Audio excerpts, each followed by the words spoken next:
성도 여러분 안녕하셨습니까? 오늘도 많이 날이 더운 날이죠. 그래도 선선한 바람이 불어서 그래도 우리 더위가 많이 가시는 것 같습니다. 자, 오늘 드디어 이제 요엘서를 마무리하는 마지막 날입니다. 우리 함께 여호와의 날에 임할 축복, 그런 제목을 가지고 같이 오늘 마지막으로 같이 말씀을 나누겠습니다. 먼저 본문 말씀 요엘서 3장 16절부터 21절까지 마지막 절까지 같이 말씀을 봉독하시겠습니다. 교독합니다. 제가 먼저 읽습니다. 여호와께서 시온에서 부르짖고 예루살렘에서 목소리를 내시리니 하늘과 땅이 진동하리로다. 그러나 여호와께서 그의 백성의 피난처 이스라엘 자손의 산성이 되시리로다. 그런즉 너희가 나는 내 성산 시온에 사는 너희 하나님 여호와인 줄 알 것이라.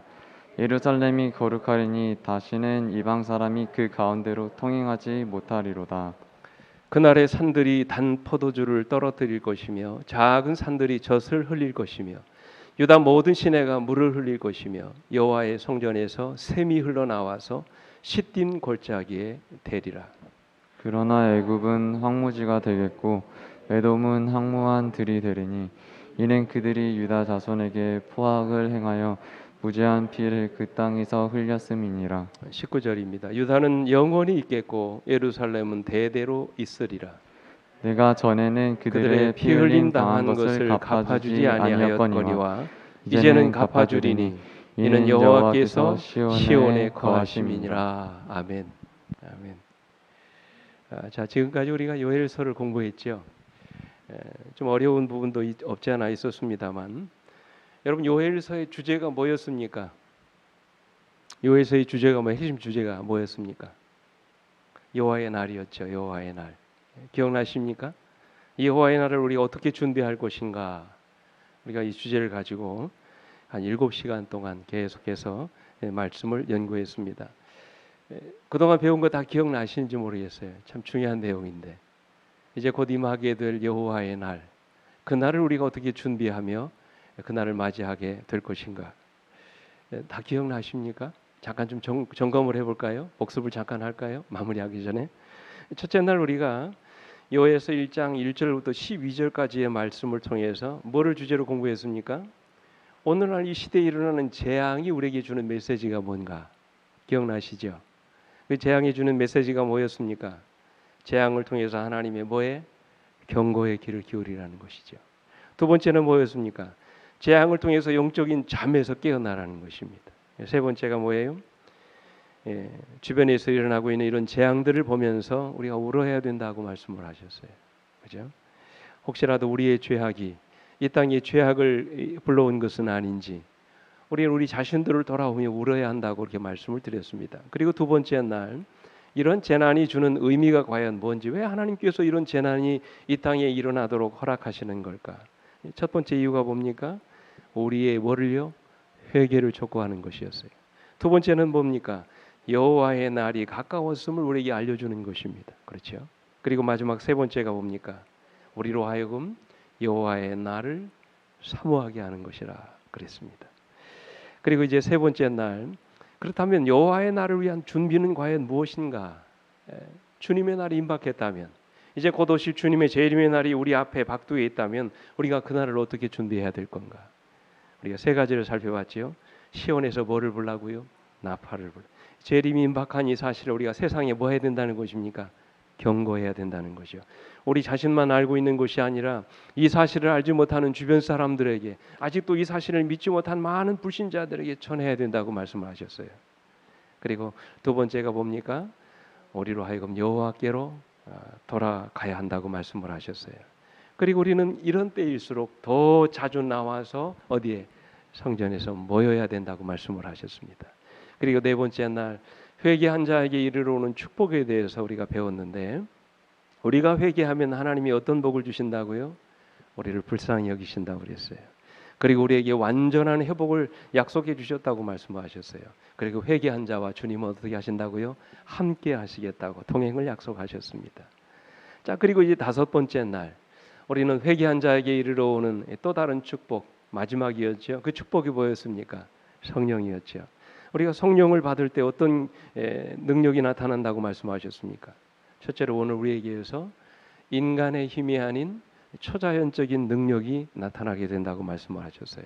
그리고 성령으로 충만케 된 사람은 그 안에서 예수 그리스도의 내적인 임재를 느끼게 된다고 말씀을 드렸어요. 그리고 가장 중요한 것, 우리가 성령으로 충만케 되면 우리 안에 계신 우리 주님을 닮은 품성으로 변화된다라고 말씀을 우리가 배웠습니다.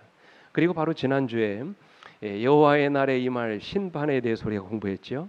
어떤 방법으로 하나님의 심판이 일어난다고 그랬습니까?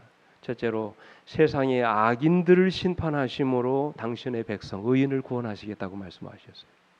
그리고 어떤 방법이요? 우리 안에 뭐가 있는가를 보신다고요? 사랑과 자비가 있는지를 이게 심판의 기준이라고 말씀드렸죠. 마태복음 25장의 말씀을 제가 여러분들에게 소개하면서 심판의 기준은 하나라고 말씀하셨어요. 믿는 당신의 백성들 안에 정말 하나님의 사랑과 자비가 있는가, 그걸 하나님께서 보신다고 말씀하셨어요. 그리고 마지막 세 번째가 뭐였습니까? 우리가 행한 대로 하나님이 갚아주신다고 말씀하셨어요. 이게 하나님의 심판입니다. 자, 오늘은 그 마지막 시간으로 이제 요엘서 3장 16절로 21절 말씀을 통해서 여호와의 날에 임할 뭐요? 축복에 대해서 우리가 좀 살펴보겠습니다. 굉장히 중요한 내용입니다. 지난 시간에 우리가 배운 내용이 여호와의 날에 임할 심판에 대한 내용이었다면 오늘은 여호와의 날에 우리가 받게 될 축복에 대한 내용을 우리가 좀 같이 공부하겠습니다. 여러분 궁금하지 않으십니까? 주님이 오시는 날, 우리 주님이 이 땅에 오시는 날, 오늘 여러분과 제가 받게 될 그 축복은 과연 뭘까요? 오늘 요엘서 3장 16절부터 21절에서 우리에게 세 가지 축복을 말씀을 하십니다. 첫째로 여호와의 날에 임할 축복은 여호와 하나님이 우리의 피난처와 산성이 되어 주시겠다고 말씀을 하세요. 여기 16절 말씀입니다. 같이 한번 읽어볼까요? 시작. 여호와께서 시온에서 부르짖고 예루살렘에서 목소리를 내시리니 하늘과 땅이 진동하리로다. 그러나 여호와께서 그의 백성의 피난처 이스라엘 자손의 산성이 되시리로다 그랬어요. 아멘. 여기 오면 여러분 여호와께서 시온에서 부르짖고 예루살렘에서 목소리를 내시리니 그 다음에 어떤 결과가 나온다고 그랬어요? 하늘과 땅이 어떻게 한다고요? 진동하리로다 그랬어요. 무슨 얘기입니까? 여호와께서 재림하시는 날 온 세상이 대격변하는 일들이 일어나게 될 거라고 말씀을 하셨어요. 우리 영감회는 그 사실을 이렇게 얘기합니다. 천연계의 만물은 정상 궤도에서 벗어난 것처럼 보인다. 시냇물은 흐르기를 멈춘다. 검고 짙은 구름이 솟아올라 서로 충돌한다. 하늘의 험악한 광경 가운데서 형언할 수 없는 영광이 나타나는 한 공간이 나타난다. 거기서 되었다는 맑은 물소리와 같은 하나님의 음성이 들려온다. 그 다음 말씀 보세요. 그 음성은 하늘과 땅을 진동시키신다고 했어요. 여호와의 음성에 온 지축이 뒤흔들 것이라고 말씀하셨어요. 이어지는 말씀 보십시오. 큰 지진이 일어난다. 사람이 땅에 있어오므로 이 같은 큰 지진이 없었더라. 하늘이 열렸다 닫혔다 하는 것 같이 보인다. 하나님의 보좌에서 나오는 영광이 사방으로 퍼져가는 것처럼 보인다. 그 다음 말씀. 산들은 마치 바람에 불리는 갈대와 같이 흔들리고 거친 바위들이 사방으로 흩어진다. 큰 폭풍과 몰려오는 것과 같은 소리가 난다. 주님이 오시는 날 이런 대격변의 사건이 일어나게 될 거라고 말씀을 하셨어요. 이 사실을 요한계시록에서 이렇게 말씀하셨죠. 14절부터 16절에 하늘은 두루마리가 말리는 것 같이 떠나가고 각 산과 섬이 제자리에서 옮겨짐에 땅의 임금들과 왕족들과 장군들과 부자들과 강한 자들과 모든 종과 자유인이 굴과 산들의 바위터에 숨어 16절 산들과 바위에게 말하되 우리 위에 떨어져 보좌에 앉으신 이의 얼굴에서와 그 어린 양의 진노에서 우리를 가리라 그랬어요. 이 구원받지 못할 사람들, 멸망받을 사람들이 이런 두려운 사건들을 바라보면서 산과 바위에게 뭐라고 말한다고요? 우리 위에 떨어져서 보좌에 앉으신 이의 얼굴에서와 그 어린 양의 진노에서 우리를 가려달라고 얘기한다고 그랬어요. 그러나 여러분 오늘 요엘서 3장 16절 뒷부분에 보시면 구원받은 자들에게는 여호와께서 그들의 뭐가 되신다고요? 피난처가 되시고 산성이 되어 주시겠다고 말씀을 하셨어요. 그죠?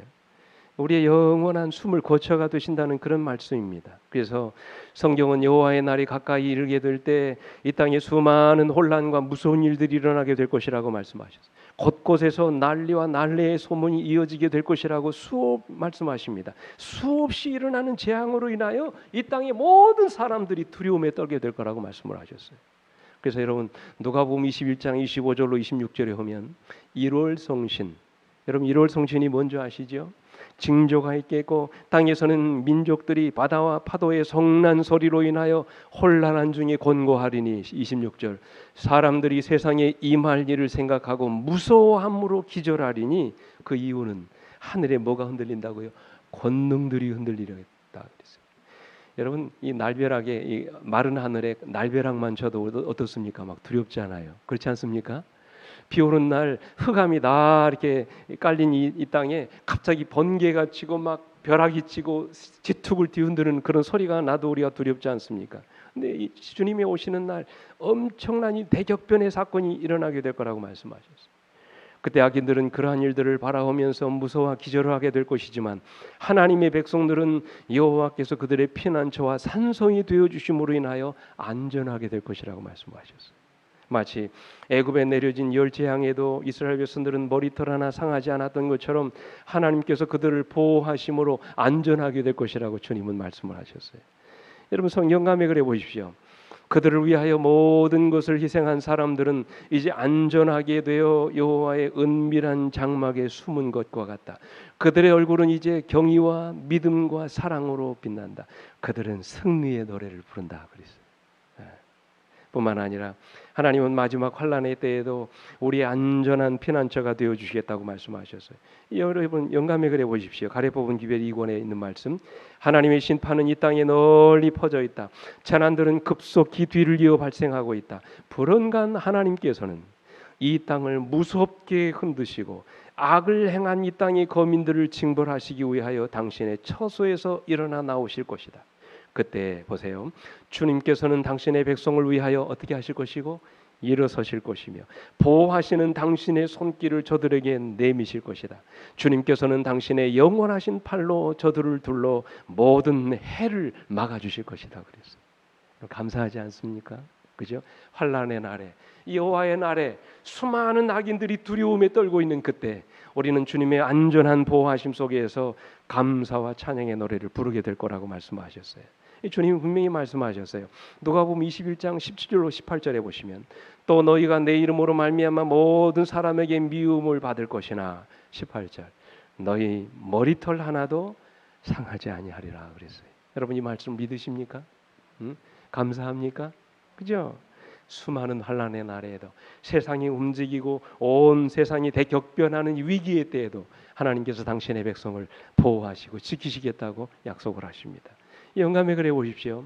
사드락과 메삭과 아벳느고의 시대처럼 주님께서는 세상 역사의 마지막 시대에도 의를 위하여 확고부동하게 서는 사람들을 위하여 능력 있게 일하실 것이다. 히브리 명사들과 함께 극렬히 타는 풀무 가운데 행하셨던 주님께서는 저희가 어느 곳에 있든지 당신의 추종자들과 함께 계실 것이다. 주님의 한결같은 임재가 위로가 되고 지지가 될 것이다. 그랬어요. 여러분 이 말씀 무슨 말인지 아시지요? 우리 주님의 한결같은 뭐가요? 임재하심이 오늘 우리에게 위로가 되고 우리의 마음에 지지가 될 거라고 말씀을 하셨어요. 그러면서 이어지는 말씀 보십시오. 사단이 모든 악의 군대와 합세할지라도 하나님의 성도 중 가장 연약한 사람도 멸할 수 없다. 힘센 천사들이 성도들을 보호할 것이며 여호와께서는 그들을 위하여 당신을 신뢰하는 사람들 중 가장 작은 사람까지도 구원하실 능력을 가지신 모든 신의 신으로서 자신을 나타내실 것이다. 그랬어요. 이 위기의 때 하나님께서 오늘 여러분과 저를 보호하시는 전능자로 오늘 우리 가운데 나타나실 것이라고 말씀하셨어요. 그래서 이런 말씀도 있습니다. 환난의 때에 우리 모두는 도시와 촌락을 떠났으나 악인들이 칼을 들고 성도들의 집으로 들어와 우리를 죽이려고 칼을 쳐들 때 보세요. 칼은 부러져 마치 지푸라기처럼 힘없이 땅에 떨어졌다 그랬어요. 우리가 이 예수를 믿는 이 신앙, 이 아름다운 믿음 때문에 때로 핍박을 당하고 쫓기고 때로는 생명의 위협을 당할 때 우리를 죽이려고 하는 칼이 뭐처럼 된다고요? 썩은 지푸라기처럼 떨어지게 될 것이라고 말씀하셨어요. 또 이어지는 말씀 보십시오. 환난의 때를 위하여 세속적인 필요를 준비해야 한다고 주장하는 것은 성경의 가르침과 반대된다는 것을 주님께서 내게 여러 번 보여주셨다. 그때는 우리가 하나님을 전적으로 의뢰할 때이며 그분이 우리를 먹이실 것이다. 그때에는 우리에게 먹을 것과 마실 것이 충분히 있어서 우리가 부족함을 느끼거나 굶주림으로 고통을 당하지 않는 것을 보았다. 이는 하나님께서는 광야에서도 우리를 위하여 식탁을 배설하실 수 있으시기 때문이다. 엘리야에게 먹을 것을 공급해 주셨던 것처럼 필요에 따라 까마귀를 보내셔서 우리를 먹이실 수 있으시며 이스라엘 백성들을 위하여 하셨던 것처럼 하늘로부터 만나의 비를 우리에게 내리실 수도 있으시다. 그래서 이런 재난과 환난의 때에 우리가 죽임을 당하지 않도록 보호하실 뿐만 아니라 우리가 이런 때에 굶주림을 당하지 않도록 하나님께서 광야에서 뭐를 배설하시고 식탁을 배설하시고 하늘 위에서 만나의 비를 내리심으로 오늘 우리의 굶주린 배를 채워주시겠다고 약속하셨어요. 그래서 시편 기자는 뭐라고 합니까? 하나님은 우리의 뭐요? 피난처시요 힘이시니 환난 중에 만날 큰 도움이시라. 또 32장 7절에도 보면 주는 나의 뭐라고요? 은신처이오니 환난에서 나를 보호하시고 구원의 노래로 나를 두르시리다 말씀하셨어요. 오늘 이런 하나님은 오늘 이 시대에도 우리와 함께 하십니다. 여러분 믿으십니까? 여러분 혹시 기억하실지 모르겠습니다만 지난 1984년 12월 3일에 있었던 인도의 보팔시에서 일어났던 여러분 가스 누출 사고 여러분 아십니까? 아마 여러분 기억에 있으실 것입니다.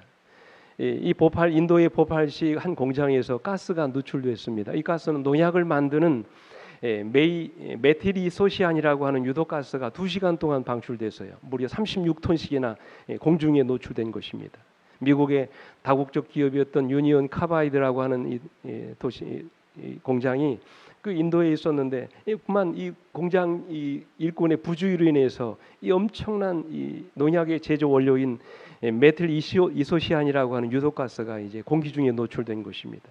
이 독가스로 무려 몇 명이 직사했어요? 이 보팔시에 살고 있던 2만 8천 명이 죽었습니다. 대단한 숫자입니다. 2만 8천 명이 그 자리에 죽사했어요. 후유증으로 2만 명이 사망했습니다. 그리고 60만 명이 실명하거나 호흡기 장애, 면역계 이상의 이 증상들을 보였다라고 하는 것입니다. 근데 여러분, 이 농약 회사 건너편에 한 조그마한 마을이 있었는데 그 마을에는 인도의 힌두교와 회교에 맞서 가지고 믿음대로 살아가는 소수의 그리스도인들이 있었다고 합니다. 아주 작은 마을이었어요. 근데 여러분, 하나님이 어떻게 그들을 보호하셨는지 길만 건너면 독가스가 그 마을에 들어가서 마을 사람 전체를 다 죽일 수 있는 어떤 그런 위기의 상황 속에서 이상하게도 그 독가스가 그 마을 앞 큰 길에서 왼쪽으로 방향을 틀어버렸다는 것입니다. 고스란히 그 마을에 사는 그리스도인들이 하나님의 보호를 받게 된 것입니다. 이 이야기는 그 당시 그곳에서 선교사로 활동하던 네일 키맨이라고 하는 선교사에 의해서 밝혀진 하나님의 기적 같은 그런 이야기들이에요. 오늘 이 시대도 하나님께서는 그런 기적을 통하여 당신의 백성을 보호하신다라고 하는 사실이에요. 그래서 유명한 아프리카의 선교사였던 리빙스턴은 그가 16년 동안 아프리카 정글에서 고독과 싸우다가 그가 고국에 돌아와서 글라스고라고 하는 대학에서 강연을 할 때 한 학생이 물었습니다. 선교사님, 그렇게 힘들고 어려운 환경에서 어떻게 16년간을 사실 수 있었습니까? 그렇게 질문을 했어요. 그때 리빙스턴은 서슴지 않고 이렇게 대답을 했다고 합니다.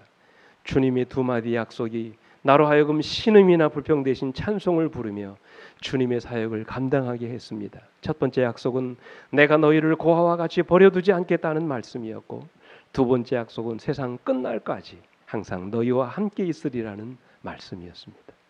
이 두 말씀이 그를 그토록 어려운 위기의 환경 속에서 그를 붙들어 주었다 말씀하십니다. 사랑하는 성도 여러분, 우리 하나님은 우리를 버리지 않으십니다. 그분은 우리가 평안하고 안전할 때는 물론이고 힘들고 고통을 당할 때에도 여전히 우리와 함께 하시는 하나님이십니다. 그리고 우리를 그 모든 환난과 고통으로부터 여전히 보호해 주실 것입니다. 지금 우리가 당하고 있는 이 코로나19의 환난 가운데서도 당신을 사랑하는 백성들을 주님은 지켜주실 줄로 믿습니다. 우리의 형편과 처지에 상관하지 않고 하나님은 우리의 피난처와 산성이 되어 주실 것입니다. 오늘 이 약속을 믿게 되시기를 간절히 바랍니다. 그래서 여호와의 날에 임할 첫 번째 축복은 뭐예요? 하나님이 우리의 피난처요 뭐가 되신다고요? 산성이 되어 주신다는 것입니다. 두 번째로 여호와의 날에 임할 두 번째 축복은 하나님이 이 땅을 완전히 회복시켜 주시겠다고 약속하셨어요. 그야말로 젖과 꿀이 흐르는 축복의 땅으로 만들어 주시겠다고 말씀하십니다. 16절 말씀 같이 한번 읽겠습니다. 시작. 그날에 산들이 단 포도주를 떨어뜨릴 것이며 작은 산들이 저절을 흘릴 것이며 유다 모든 시내가 물을 흘릴 것이며 여호와의 성전에서 샘이 흘러나와서 시딤 골짜기에 되리라고 말씀하셨어요. 우리 주님의 재림으로 이루어지게 될 새 하늘과 새 땅의 모습을 상징적으로 표현하신 말씀이에요. 그날에 산들이 단 포도주를 떨어뜨릴 것이며 라고 말씀하셨어요. 우리가 여러분 공부했죠? 재앙으로 인하여 끊어졌던 포도 열매가 다시 맺히고 산들마다 하나님이 주신 풍성한 수확으로 차고 넘치게 될 것이라고 말씀하셨어요. 이 말씀을 아모스 선지자는 이렇게 말씀하셨어요. 아모스 9장 13절에서 여호와의 말씀이니라 보라 날이 이를지라 그때 파종하는 자가 곡식 추수하는 자의 뒤를 이으며 그랬어요. 이게 무슨 말입니까? 파종이 뭡니까? 씨 뿌리는 사람이잖아요. 씨 뿌리는 자가 곡식을 거두는 추수하는 자의 뒤를 잇게 될 거라고 말씀을 하셨어요. 또 포도를 밟는 자가 씨 뿌리는 자의 뒤를 이으며 산들은 단 포도주를 흘리며 작은 산들은 녹을 것이라고 말씀을 하셨어요. 하나님이 주시는 풍성한 소출로 이 세상이 풍성하게 차고 넘치게 될 것이라고 말씀을 하셨어요. 뿐만 아니라 여러분 보세요.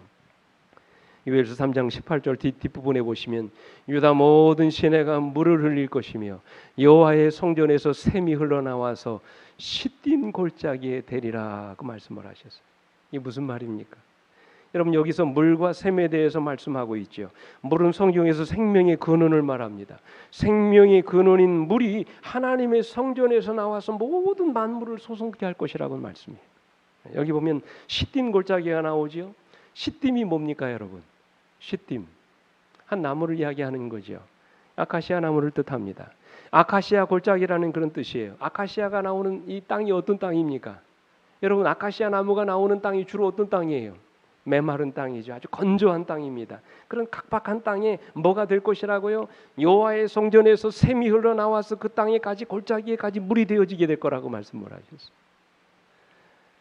다시 말하면 여호와의 성전에서 발원한 물이 흘러서 강을 이루고 메마른 땅이었던 시딤 골짜기에까지 이르러 만국을 소성케 하는 일들이 일어나게 될 것이라고 말씀. 이 말은 오늘 이 황폐한 땅, 그야말로 완전히 버려진 이 땅이 하나님이 원래 만드신 그 목적대로 회복에 이르게 될 것이라는 그런 말씀. 언제 이런 일이 일어나게 된다고요? 여호와의 날에 그런 일들이 일어오겠다고 말씀하시는 것입니다. 이것은 장차 우리가 누리게 될 새 하늘과 새 땅에서의 삶을 의미하는 것입니다. 같은 표현이 어디 나옵니까? 요한계시록 22장 1절로 2절 말씀 보십시오. 또 그가 수정같이 맑은 생명수의 강을 내게 보이니 하나님과 및 어린 양의 보좌로부터 나와서, 아까는 어디서부터 물이 나온다고 그랬습니까? 성전에서 나온다고 그랬잖아요. 여러분 성전이 뭐가 있는 곳입니까? 누가 계시는 곳이에요? 하나님이 계신 곳이죠. 그분의 보좌가 있는 곳입니다. 그 같은 보좌로부터 생명의 수가 강이 흘러나와 가지고 2절에 보십시오. 강 가운데로 흐르더라. 강 좌우에 생명나무가 있어 12가지 열매를 맺되 달마다 그 열매를 맺고 그 나무 잎사귀들은 만국을 치료하기 위해서 나타나 그래서 말씀하셨어요. 영감의 그런 이 사실을 이렇게 말씀하십니다. 여기서 우리는 생명나무와 하나님의 보좌를 보았다. 보좌로부터 맑은 강물이 흘러나오고 강 양쪽에는 생명나무가 있었다고 그랬어요. 여러분 상상으로 생각해 보시기 바랍니다. 또 이어지는 말씀 보십시오. 이 생명 강가에서 오랫동안 순례자요 방랑자로 살아왔던 하나님의 사랑하는 백성들은 그들이 거할 집을 그 생명 강가에서 마련하게 될 거라고 말씀을 하셨어요. 또 이어지는 말씀 보십시오. 다음에 우리는 숲으로 들어갔는데 그 숲은 이 세상의 숲처럼 어둡지 않았다. 어둠은 전혀 없고 빛이 비치어 숲속이 온통 환했다고 말씀을 하셨어요. 그리고 이어지는 말씀, 그 산 위에는 아름다운 영광스러운 성전이 있었다. 성전 주위에는 온갖 종류의 나무들이 있어서 그곳을 아름답게 해주었다. 여러분 상상이 가십니까? 그저 주신 영감의 글을 통해서 우리가 하늘의 모습을 상상하게 되는 것입니다. 계속해서 이렇게 말씀하세요. 나는 또한 순은으로 된 식탁을 보았다. 그 산의 길이는 여러 마일이 되었지만 우리의 눈은 그 위를 다 볼 수 있었다. 그 위에 보세요. 나는 생명나무의 열매, 만나, 살구, 무화과, 석류, 포도 그 밖에 많은 종류의 과일을 그 식탁 위에서 보게 되었다고 말씀을 하셨어요. 얼마나 놀라운 축복입니까? 근데 여러분 보세요. 사람의 언어는 의인들이 받을 상급을 묘사하기에 뭐하지 않다고요? 적합하지 않다. 그것은 오직 바라보는 사람들만이 깨닫게 될 것이다. 유한한 사람으로서는 아무도 하나님의 낙원의 영광을 깨달을 수 없다. 그랬어요. 이 하나님의 영광스러운 나라를 묘사하기에는 어떤 인간의 언어로도 묘사할 수 없다라고 말씀을 하셨어요. 여기 보세요. 만일 우리가 하늘도성의 한 편린, 이 편린이라는 말이 무슨 말이냐면 비늘 한 조각을 말하는 것입니다. 아주 작은 부분을 말하는 것이에요. 우리가 하늘도성의 한 작은 부분만이라도 보게 된다면 우리는 이 세상에서 다시 거하고자 결코 원하지 않을 것이다. 화이트님이 그런 경험을 하셨잖아요. 하늘의 영광스러운 모습을 보시고 하늘도성의 아름다운 모습을 그가 본 다음에 그가 다시 이 계시를 이제 벗어나서 이제 다시 이 땅에서 눈을 뜨게 됐을 때 너무 어둡게 느껴졌다고 말씀을 하시잖아요. 그만큼 하늘이 아름다운 곳이라는 말씀입니다. 이런 하늘에서 영원히 살고 싶지 않으십니까? 구원받은 자들에 의해서 예비된 하나님의 나라에서 우리가 살게 된다는 것이 얼마나 큰 축복인지 모릅니다. 그래서 믿음의 조상들이 본향을 그토록 가고 싶어 했던 것입니다. 우리 하나님께서 이 땅에서의 모든 환난을 이기고 마지막까지 믿음을 지킨 자들에게 이러한 회복된 나라를 상급으로 주시겠다고 말씀을 하셨어요. 얼마나 감사한 일입니다. 오늘 우리 모두가 다 주님이 예비하신 이 영원한 하나님의 나라에 우리 함께 들어가시게 되기를 간절히 바랍니다. 마지막으로 이제 여호와의 나라에 임할 축복은 그 아름다운 축복의 나라에서 오늘 여러분과 제가 영원히 살게 하시겠다고 말씀하셨어요. 19절로 20절 말씀 같이 읽습니다. 시작. 그러나 애굽은 황무지가 되겠고 에돔은 황무한 들이 되리니 이는 그들이 유다 자손에게 포악을 행하여 무죄한 피를 그 땅에서 흘렸음이니라. 유다는 영원히 있겠고 예루살렘은 대대로 있으리라 말씀하셨어요. 이거 보세요. 애굽이 나오고 에돔이 나오지요. 이것은 하나님의 나라와 그분의 백성들을 대적했던 원수를 대표합니다. 그러나 그들의 땅은 황무해지고 폐허가 될 것이지만 유다는 영원히 있겠고 예루살렘은 대대에 있을 것이라고 말씀을 하셨어요. 그 이유는 그들이 유다 자손, 그죠? 하나님의 백성들에게 포악을 행하여 무죄한 피를 이 땅에서 많이 흘렸기 때문이라고 말씀하셨어요. 그러나 유다는 영원히 있겠고 예루살렘은 대대에 있을 것이라고 말씀하셨어요. 이 말씀은 하나님의 축복이 아침 안개처럼 사라져버리는 것이 아니라 그 축복이 영원할 것을 말씀하시는 것입니다. 하나님의 백성들에게는 하나님이 주시는 복이 영원할 것이고 계속해서 그 땅에서 이어지게 될 것이라고 말씀하십니다. 우리가 하늘에서 세세토록 왕노릇하게 될 것이라고 말씀하셨잖아요. 하나님이 우리에게 영원을 약속하신 것입니다. 순간이 아니라 오늘 여러분과 저에게 영원한 삶이 약속되었다는 사실을 믿게 되시길 간절히 바랍니다. 이토록 행복하고 영원한 삶이 오늘 우리에게 약속으로 주어졌다는 것이 얼마나 놀라운 하나님의 축복입니까? 그죠? 그래서 요한계시록 21장 1절로 4절 앞에 부분은 읽지 않습니다. 4절에 보시면 모든 눈물을 그 눈에서 닦아주시니 다시는 뭐가 없고요. 사망이 없고 애통하는 것이나 곡하는 것이나 그 땅에는 뭐가 없다고요? 아픈 것이 다시 있지 아니하리니 뭐가 다 지나갔을 거라고요? 처음 것들이 다 지나갔으리라 말씀하셨어요. 이제는 다시 사망하고 애통하는 것이나 곡하는 것이나 아픈 것이 다시 있지 않을 것이라고 말씀하셨어요. 오늘 여러분 이런 하늘이 정말로 우리에게 있다면 그 나라를 가야 되지 않겠습니까? 이 얼마나 아름다운 모습입니까? 이 얼마나 가슴 설레는 순간입니까? 그때 우리가 죽음으로 헤어졌던 가족들을 다시 만나게 될 것이라고 말씀하셨어요. 그 나라에서 우리가 주님과 함께 영원히 살게 될 것이라고 말씀하셨어요. 이제는 죽음도 이별도 고통도 슬픔도 없는 땅에서 오늘 여러분과 제가 영원히 행복하게 살 것이라고 말씀하셨어요. 그러므로 여러분 구원받은 자들에게 주어지는 최고의 선물은 하나님의 나라입니다. 그 나라에서 우리가 영원히 살게 될 것이라고 주님이 약속하셨어요. 여러분 우리 하나님이 거짓말 하실까요? 실수하지 않으시는 분, 결코 시건하지 거짓말하지 않으시는 하나님께서 오늘 여러분과 저를 위해서 이토록 아름다운 나라를 약속하시고 그 나라 준비하시기 위해서 주시기 위해서 오늘 이 땅에 머지않아 오신다는 이 놀라운 약속의 말씀을 우리 모두가 믿게 되시기를 간절히 바랍니다. 한 이야기만 드리고 이제 말씀을 정리하겠습니다. 지난 2009년도에 영국에서 실제로 있었던 일입니다. 이 두 사람이 뭐 같습니까, 여러분? 친구 같습니까? 어머니하고 딸 같습니까? 모녀입니다, 모녀. 예, 엄마는 40대고 엄마는 이 딸은 29 된 딸이었습니다. 근데 이 엄마가 여러분 보시는 그 오른쪽이죠. 오른쪽에 있는 그 엄마가 수술이 불가능해서 뇌종양으로 죽어가는 이 딸을 위해서 이 딸의 마지막 소원인 성형수술을 받기 위해서 영국에서 한번 큰 화제가 된 적이 있습니다. 이 딸이 누구냐면 리사 코넬이라고 하는 여인인데요. 그 당시 29살이었습니다. 근데 3년 전에 수막종, 일종의 이제 뇌종양의 일종인데요. 이 수막종을 앓고 그녀의 인생이 산산조각이 났습니다. 그래서 2006년도에 유산을 하면서 암 진단을 받았습니다. 임신 기간 중에 고통스러워가지고 검사를 했더니 이 눈 자위 중간에 이 골 안에 뭐가 있냐면 큰 종양이 있는 것을 발견하게 된 것입니다. 그 당시에는 악성이 아니어가지고 수술은 가능했지만 이 위치가 아주 애매모호해가지고 그냥 수술하지 않고 방치해 두었다고 합니다. 근데 이게 나중에 뭐가 되냐면 암으로 발전된 것입니다. 정상적인 생활을 하기가 힘들었습니다. 너무 힘에 겨웠어요. 그래서 시력은 갈수록 줄어들고 이제 눈은 깔아지고, 여러분 아시죠, 이 고통을, 그죠? 그래서 이 사람이 2차례나 자살을 기도합니다.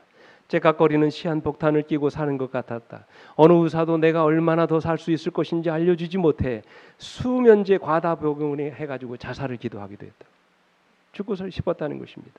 그러던 2008년 크리스마스 직전에 코넬의 상태가 더욱 나빠졌습니다.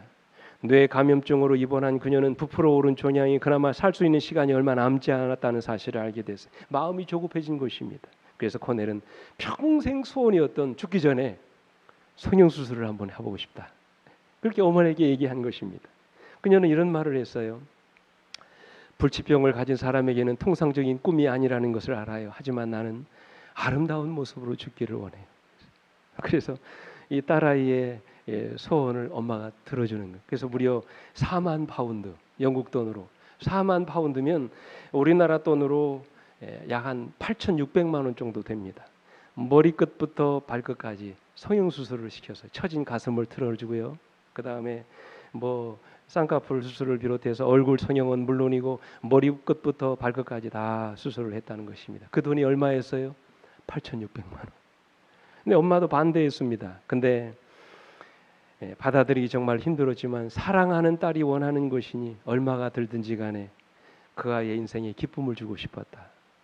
그래서 이 딸아이의 결혼 자금으로 준비했던 그 돈을 성형수술을 하는데 다 보탠 것입니다. 그런데 참 안타까운 것은 결국 그녀는 수술을 받았고 수술을 받은 지 얼마 되지 않아서 죽음에 이르게 됐다는 그런 이야기예요. 여러분 어떻습니까? 이 이야기를 들으시면서 여러분 무슨 생각을 하세요? 오늘 이것이 요엘서의 결론입니다. 여러분 누구나 아름다워지고 싶은 욕망이 누구나에게 있는 것이 사실이에요. 그렇죠? 특별히 여자분들에게는. 그렇죠? 그러나 여러분 죽음을 앞둔 사람에게 외모의 아름다움이 무슨 소용이 있단 말입니까? 죽으면 썩어져 버릴 육신을 아름답게 가꾸는 일이 뭐가 그리 중요한 일이란 말입니까? 그죠? 참 안타까운 일이죠. 그럼에도 불구하고 오늘날 얼마나 많은 사람들이 썩어 없어질 세상의 것들에 대한 욕심 때문에 자신의 인생을 허비하고 살아가는지 모릅니다. 팥죽 한 그릇에 장자의 권한을 팔아버렸던 에서처럼 영원하지 못할 것들에 우리의 영혼을 양보하고 살아가는 일들이 얼마나 많습니까? 그죠? 보다 영원한 것에 우리의 가치를 두고 살기보다는 영원하지 않을 세상의 것들에 대한 미련 때문에 영원한 것들을 포기하고 살아가는 어리석은 사람들이 얼마나 많습니까? 오늘 여러분, 저는 여러분의 소망이 세상이 아닌 하늘에 있는 것이 되기를 간절히 바랍니다. 다시 오실 우리 주님의 나라를 기다리며 그분이 주시는 영원한 나라에 오늘 우리의 소망이 있게 되기를 간절히 바랍니다. 세상은 점점 혼란스러워질 것입니다. 갈수록 더 살기 힘든 세상이 될 것입니다. 더 많은 범죄와 환경의 오염들이 우리의 삶을 위협하게 될 것입니다. 각종 전염병과 무시무시한 사고들이 우리의 간담을 서늘하게 할 것입니다. 이 세상은 점점 더 끝을 향해 달려가고 있습니다. 이제 여러분, 이 세상은 얼마 남지 않았습니다. 그러니 더 이상 이 세상에 소망을 두지 않게 되기를 간절히 바랍니다. 성경은 말씀하셨어요. 이 세상도 정욕도 다 지나가게 될 것이라고 말씀하셨어요. 그 어떤 것도 영원하지 않습니다. 이제는 보다 영원한 것에 우리 모두의 소망을 두고 살아가시게 되기를 간절히 바랍니다. 이제 곧 오실 우리 주님의 재림을 위해서 우리 모두 준비하고 살아가시는 우리 모든 성도들 되시기를 간절히 바라면서 오늘 말씀을 마치도록 하겠습니다. 함께 머리 숙여 기도합니다. 아버지 하나님, 지난 7번의 말씀을 통하여 과연 우리 어디에 우리 인생의 목적을 두고 살아가야 할지 우리 인생의 바른 목표물을 말씀해 주셔서 감사합니다. 아버지여, 우리 인생의 바른 가치관을 갖게 해 주시옵소서. 영원하지 못할 것에 우리의 미련과 욕심을 두고 살지 않게 인도해 주옵시고, 보다 영원한 것, 보다 가치 있는 것에 우리의 삶의 목표를 두고 살아가는 우리 모든 성도님들 다 될 수 있도록 하나님 은혜 베풀어 주시옵소서. 세상은 점점 혼란스러워집니다. 갈수록 많은 환난과 무서운 일들이 우리 주변에서 일어나게 될 것입니다. 아버지요, 이런 위기의 때에도 여전히 우리와 함께 하시는 하나님의 사랑을 믿어 의심치 않게 하여 주옵시고, 이런 위기의 때일수록 더 가까이 주님을 의지하고 오직 주님만을 의지하고 살아가는 우리 모든 성도들 다 되시도록 하나님 은혜 베풀어 주시옵소서. 이제는 우리의 마음의 문을 다 열고 주님을 온전히 우리 마음속에 받아들이고 온전히 주님께로 돌아가 주님과의 아름다운 관계 속에서 하루하루 준비된 가운데 살아가게 되기를 아버지 원합니다. 아버지여, 우리 속에 있는 세속에 대한 모든 미련과 세상의 찌꺼기들을 다 비워버리게 하시고 이 시간 정말로 하늘의 신령한 것들로 우리 자신을 가득 채우게 인도해 주옵시며, 내일 이 땅에 주님이 오신다 할지라도 기쁨으로 주님을 맞이하고 영접할 수 있을 만큼 그렇게 하루하루 준비된 가운데 우리 인생을 살아가는 우리 모든 성도들 되시도록 하나님 은혜 입혀 주시옵소서. 사랑이 많으신 우리 구주 예수 그리스도 이름으로 간절히 기도드립니다. 아멘. 감사합니다.